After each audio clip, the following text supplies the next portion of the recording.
So, any questions? Israel, go ahead. About I heard in a Shiur of Rabbi that lashes might be applicable today in divorce case when a husband does not want to give the divorce to wife.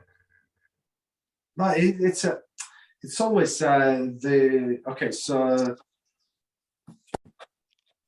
okay, just to answer this question. So basically, when men and women, right, getting married in Jewish marriage ceremony, they establish special spiritual bond, right? And this bond can be dissolved only with a get, with this document of get. The whole procedure has to be followed precisely, otherwise it's not valid, right? So and husband has to give the get to his wife, right? That is divorce. So, but sometimes, so he said, I don't want to give it to her. I don't want to give it to her. So Torah says, so what do?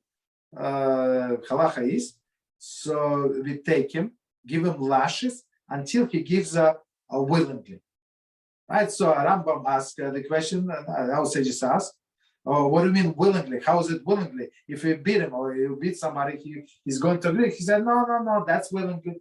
Why? Because inside of every Jew, there is a desire to follow what HaShem wants, right? But sometimes we have all of the other desires, physical desires, and we go different way, right? But inside, like Rabbi Mizrachi said many times, so if you ask yourself, don't ask Rabbi, forget about Rabbi. Rabbi, you can fool, but ask yourself, is it right or is it not? So deep inside, everybody knows what is right, what is not. You understand? So why? Because there is our neshama, our soul knows what is right. So his neshama wants to do what is right, right? But his evil inclination said, no, this woman is going to get remarried to somebody else. No, she is going to stay aguna for the rest of your life. Why? Because I said so. I'm the biggest judge. I'm this and that. I show you like the way of the world, who the man here. So this guy, okay, so we have to break a little his evil inclination. How is the lashes? So we give him whips, and after 2, 3, 5, 7 times, everybody would say, the guy would say, why should I suffer with this woman? I signed the document, let her remarry. That's how it works, right? But today, it's not like it's not applicable. It's applicable. It's applicable. But according to the way the laws of the country, whatever country, America, Israel, whatever in Europe, you do this, or in South America. So you do the lashes. Then they're going to take you to prison, right? For hitting somebody. So that's the reason we don't give the lashes. In Israel, they have some pressure. They do something with driver's license.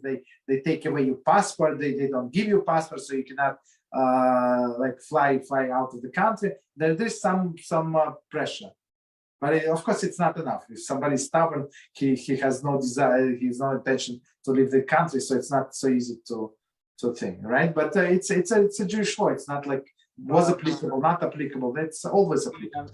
In America, if the husband goes to the authorities, won't be doing informing Jews? Yes. I mean, yeah, of course, it is informing.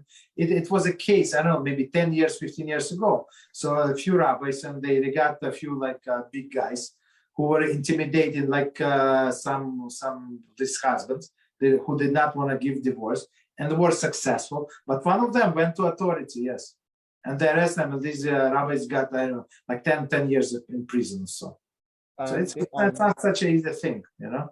Did this person got cut from the community? Of course, yes. But there's so many communities. They just go to the different community. So it's not. In the olden days, it was easier to apply this pressure. So nobody would marry his kids and stuff like that. Nobody wants to do business with him. He has a restaurant, right? Let's say he has a store, a grocery store. The rabbi said nobody is going to buy from that store. Nobody. So that's a big pressure on the person, right? But today is not so many ways that rabbi pressure. But Hashem, He sees everything, and for every drop of tear that this Aguna cried, so this guy is going to punish forever and ever. That's the biggest stupidity.